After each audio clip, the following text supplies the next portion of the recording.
ખેડામાં આવેલા નડિયાદને જોડતા શેઢી નદીના બ્રિજમાં 2 વર્ષથી પડેલી તિરાડો ન પૂરતા એક છેડેથી નમી પડ્યો છે।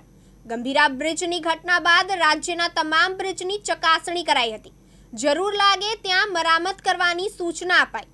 જો કે અરેરા બસ સ્ટેન્ડથી મોકમપુરા નડિયાદને જોડતો શેઢી નદી પરના બ્રિજમાં તિરાડ પડવાની સાથે બ્રિજ એક તરફ નમી જતા હાલમાં જોખમી બનતા તંત્રને ધ્યાન ન આવ્યું છે। આ મામલે સીએમ ઓફિસે જાણ કરતા તંત્ર દોડતું થયું હતું। આ બ્રિજ 50 વર્ષ જૂનો રોજ 15,000થી વધુ વાહનો અવરજવર કરતા હોય છે। પીએમ ઓફિસે જાણ કરતા તંત્ર બ્રિજની હાલત જોવા દોડ્યું, ઢીંગણા મારવાનું શરૂ કર્યું હતું। હજુ પણ બ્રિજ આગળની સાઈડ નમેલો હોવાથી બ્રિજ બંધ નહીં કરાય તો ગંભીરા જેવી દુર્ઘટનાની શક્યતા થઈ શકે છે।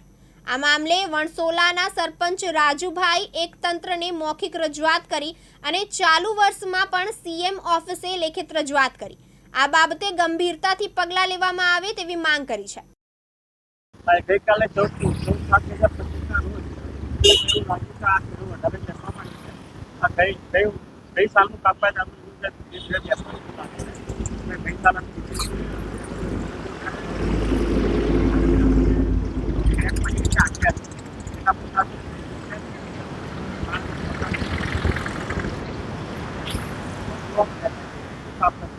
રાત્રે अपनी टीम आई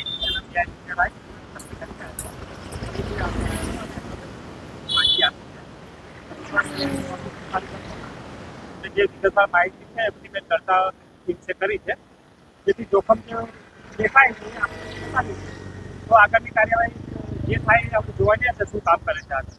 શું તકલીફ લાગે આ બાજુ જે હરિયાણા સાઈડનો જે છેડો છે, આ સાઈડનો એ છેડો થોડો વધારે બેટર લાગે છે। ગઈ સાલ તો એનાથી વધારે બેટર, ગઈ સાલે ક્રેક હતી, આ વર્ષે